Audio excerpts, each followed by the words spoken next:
Welcome back. I'm Sheila Hamilton. This is Beyond Well.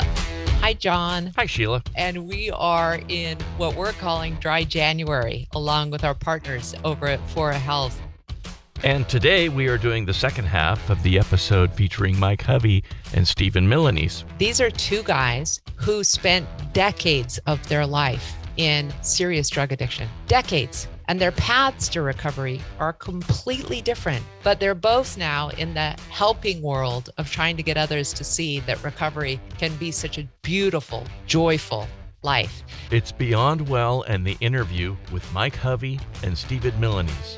And if you've loved this series of conversations as much as I have, please give us a thumbs up where you listen to podcasts, especially on Apple Podcasts. It's a great thing to review because every time we get a review, it means we get more support for doing these kinds of conversations. Fora Health is a nonprofit alcohol and drug treatment center in Portland, Oregon that has been helping youth, adults, and families for nearly 50 years. They offer compassionate, comprehensive, and affordable care for everyone, regardless of background, orientation, or ability to pay. Fora recently opened a new state-of-the-art campus in Portland's Southeast Gateway District, and the entire campus is healing and supportive. You can find out more about their full array of evidence-based therapies for drug and alcohol treatment at www.forahealth.org. If you or a loved one needs support, there are many options and personalized approaches to care. Reach out to Fora Health at 503-535-1151 or see the show notes for more details. Part 2.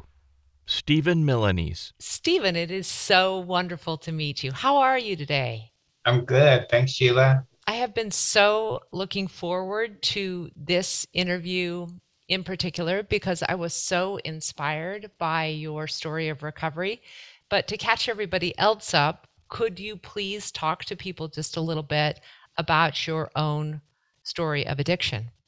Yeah, so my story of addiction goes back to my early 20s and trying to fit in, feeling socially awkward. And I remember buying cigarettes for other people. That got me smoking cigarettes and just kind of went from there, went through different drugs and the drug scene and went through different layers of homelessness and, you know, having that get worse over time and even coming to the thing of moving to Portland as an attempt to use a geographic change to get away from my substance of abuse.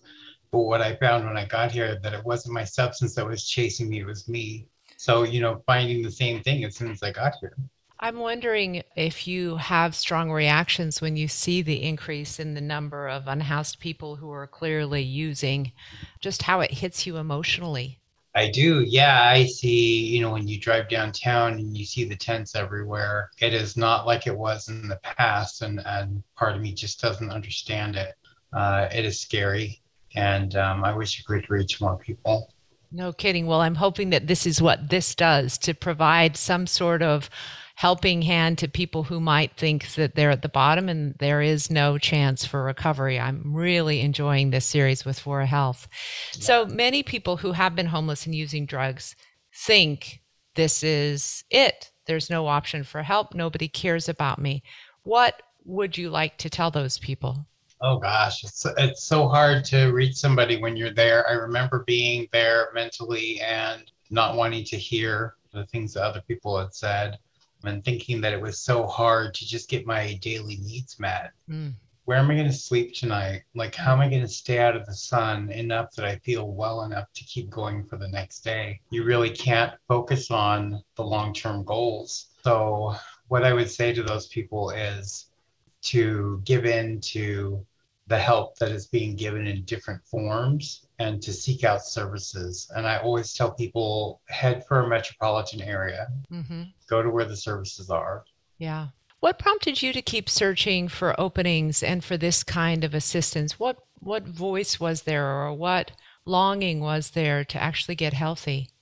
You know, for me, it was just being taken further and further away from where I was supposed to be. I remember people when I was fully in my addiction telling me that you are better than this. You need to get your life back together. And they knew that I was throwing it away. I think that there were resources out there. I could see them. I also couldn't access them because I felt so connected to my substance and to the people that were around me. And I think part of that was being able to let go and to say that although I love the people that I'm surrounded by, like I need more for myself and I need more for the things that I want to do with my life. And I've got to leave something behind to keep on going. Mm. What functionally changed for you? Like which organizations provided help? How did you actually commit to staying in the program?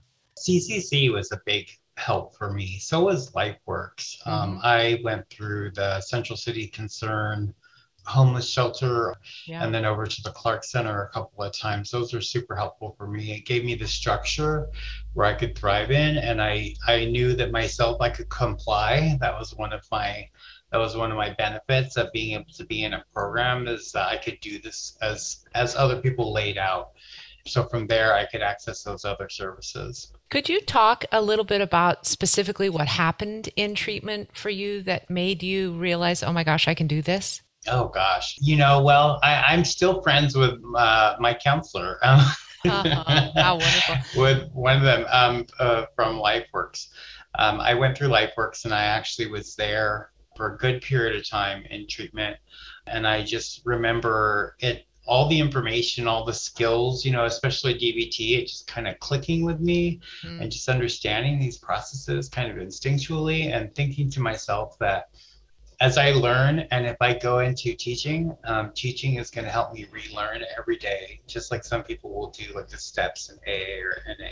Just being able to talk about these skills all the time is going to keep on reinforcing my own learning. So, what effect does having a personal past with addiction have on your interaction with your clients and customers?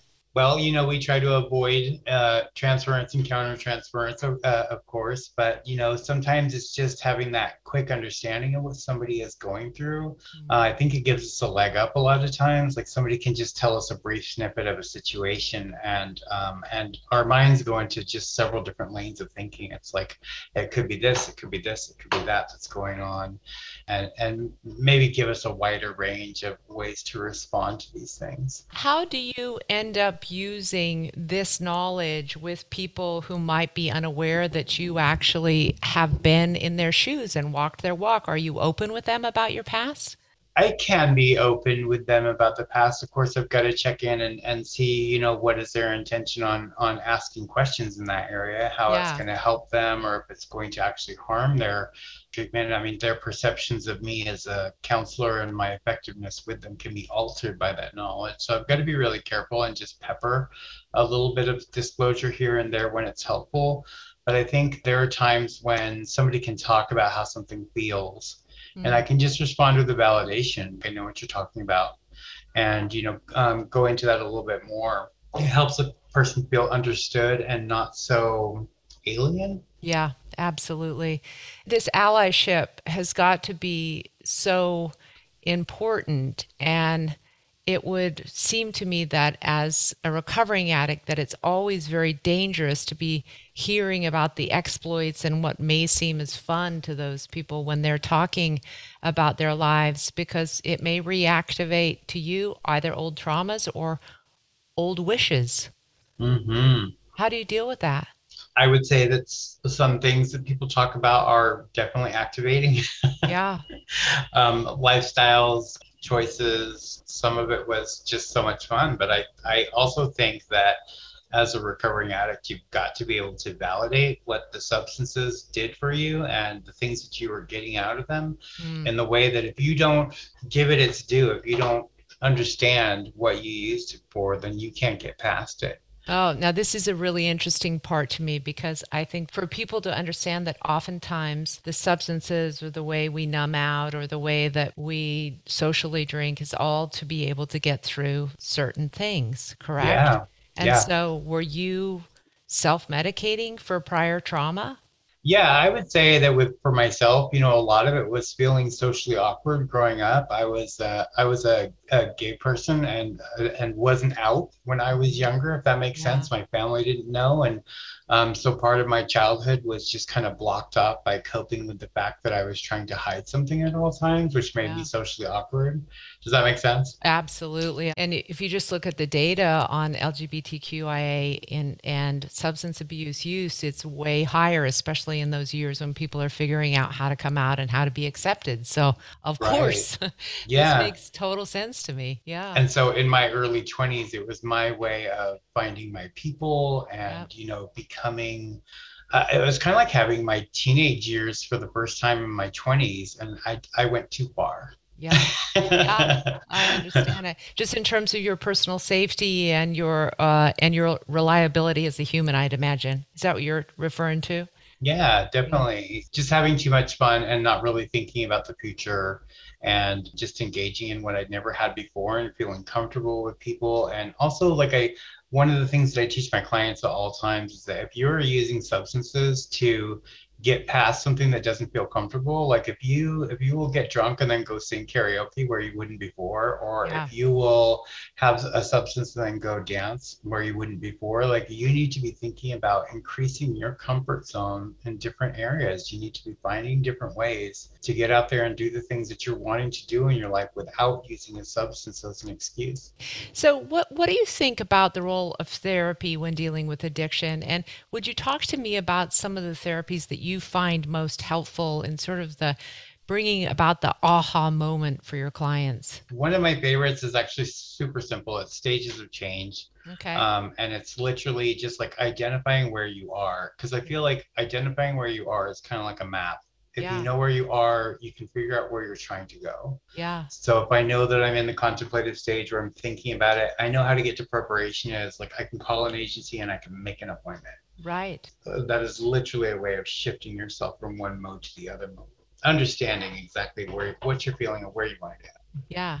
And then beyond that, what are the other stages? I'm so curious now about this. So this pre-contemplation, which is like I'm not really thinking about it. That's not Mm-hmm. me. Yeah. Contemplation is like I'm weighing out the pros and the cons, or like Got it. what's good and what's bad about it. Preparation is I'm past that tipping point and I know that I want to make a change. So Yep. like we're thinking about a diet or whatever it is. Yeah. Action is like I'm trying to make those changes. Maintenance is that I've made some good changes and I'm just kind of like holding on and I need to be able to go back and make other changes. Yeah. And then within there, we throw in lapse and relapse too, because we expect every attempt at sobriety is not going to be perfect. What has been your personal history of relapse and how have you overcome it? Oh gosh, I would just say to people that before my current almost 13 years, I would actually think of it as though I was attempting to be sober for about the 6 years before that. Wow. And that was off and on, periods of attempts at sobriety and lapses or relapses. Mm-hmm. And there was one that was particularly hard. It was after 1 year, I had a lapse, and then got right back onto it. And that was very tough. The feelings are being suicidal when you've made such a big mistake that you feel like you've thrown everything away. But did you find, Stephen, that you actually hadn't thrown it away, that many of the sort of foundational building blocks were kind of there and it was easier to re-up your commitment to sobriety? Definitely. I think that you got to learn what you can get out of your lapses and your relapses are definitely learning moments. And that I tell people all the time, if you're using a clean date, you might want to include, like, I've been trying to do this for the last 10 years as opposed to like I have 30 days clean or whatever. Yes. Yeah. Honor what you've really been putting into it, because most of us have put in a lot more than we have in clean time. Yeah. I want you to talk a little bit about medication assisted therapy, whether or not you used it and whether or not you recommend other people consider it. So for myself, my substance was a stimulant, so I didn't have the option of medication-assisted treatment. I know that in the past, when I was first in recovery myself, and actually even before that, I would have had a negative thought pattern about medication-assisted treatment. I know I would have looked at it as though somebody was using a crutch. But knowing what I know now, I know that medication assisted treatment is completely helpful. It saves lives every day if you have the option to do it, if it fits with your substance of abuse. It's a strong means of working towards it. And it's just one leg. You know, I mean, there's also behavioral treatment, there's also recovery supports through outside community supports. Think of it as one means of doing this. And if you add all these things together, it makes it a hell of a lot easier. It's been such a tremendously difficult year for so many people. And now, of course, it's another tremendously difficult time. Has this been challenging to your sobriety, and how have you taken care of yourself? I think I've been lucky in that way where it hasn't really been challenging to my sobriety. I have so much time that I've gotten nice and comfy in my Oh, that's so sobriety. great. Awesome. Awesome. But I know that for a lot of people, this time has been super challenging with the Yeah. isolation and all the feelings that come across, and people losing their loved ones and losing jobs or having to give them up, and all the different areas that the pandemic has affected us. What kind of insights have you gleaned, even just in this pandemic, that have helped you deal with the client base who's currently accessing your help, Stephen? I think that we've learned a lot of flexibility. We've learned a lot about ourselves as treatment providers. We've learned a lot about the folks that we are working with that we had never even had to consider. And I think that, using telehealth, we've used phone groups, we've used video groups. I think we've just learned some things that we go. I actually love seeing people in their own environment. People are showing me their backyards or showing me their car, or like we talk about like what's on the walls in your house and how that Yeah. relates to like what's going on with you. I think it's all great. I'm so inspired just by your levity and your kindness and your total commitment and compassion for people who are going through something very similar to what you experienced, Stephen. I've really enjoyed talking with you. Yeah, thank you.